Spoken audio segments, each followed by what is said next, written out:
E aí, afinal de contas, tenho ou não tenho direito à imunidade do ITBI ao integralizar capital na minha empresa através de imóveis? Será que em 2025 o STF vai assegurar essa imunidade? Aqui só uma breve distinção de terminologia. A imunidade, ela é assegurada pela Constituição, enquanto que a isenção, que é o termo mais comumente utilizado, ele é previsto em leis específicas, geralmente através do ente que tem a competência sobre esse tributo, municípios, estados ou a federação. E ambas produzem o mesmo efeito, a não incidência do tributo. E está tramitando no STF uma ação originária do Tribunal de Justiça de São Paulo entre uma empresa administradora de bens e a Prefeitura de Piracicaba.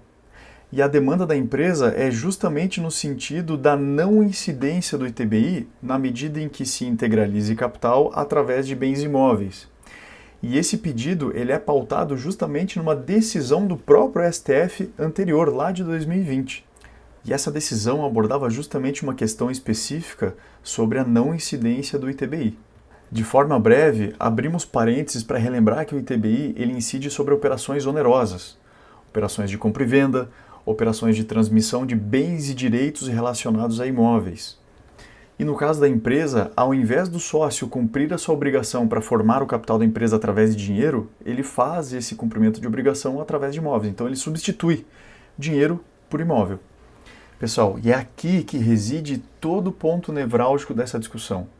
Quando a gente fala de uma empresa e o capital social que é integralizado nessa empresa para que ela possa desenvolver as suas atividades de forma adequada, só que essas atividades, na medida em que elas são predominantes imobiliárias, ou seja, compra, venda ou locação de imóveis, quando a gente vai lá para a Constituição e olha o artigo que prevê a imunidade, nos parece que há uma exceção. E a exceção trata justamente de atividade imobiliária. Portanto, essa imunidade não seria aplicável. Então a gente passa para a Constituição, no artigo 156, que trata sobre os impostos municipais, nesse caso ITBI, para conseguir compreender justamente essa exceção que nós falamos agora, quando há atividade imobiliária. Por conta disso, a gente vai fazer essa leitura segregando em partes para facilitar a compreensão. Então, a primeira parte diz o seguinte: não incide sobre a transmissão de bens ou direitos incorporados ao patrimônio de pessoa jurídica em realização de capital.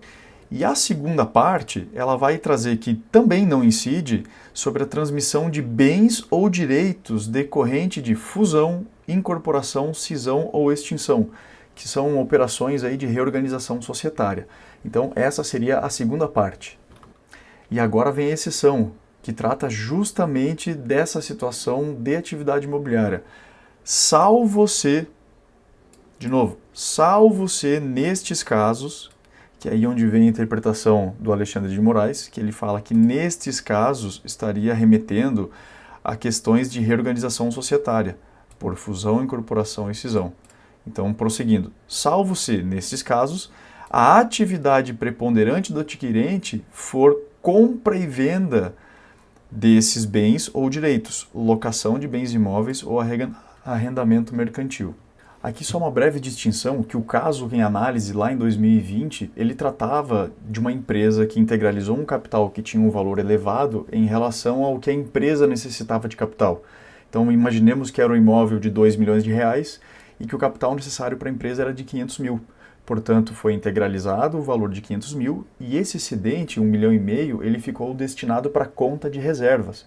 Então foi justamente essa análise que o ministro Alexandre de Moraes fez nessa decisão de 2020. E essa decisão revelou dois momentos importantes. O primeiro, que é a parte que relaciona a decisão ao caso concreto, que a imunidade do ITBI não alcança esse valor que exceder o capital social.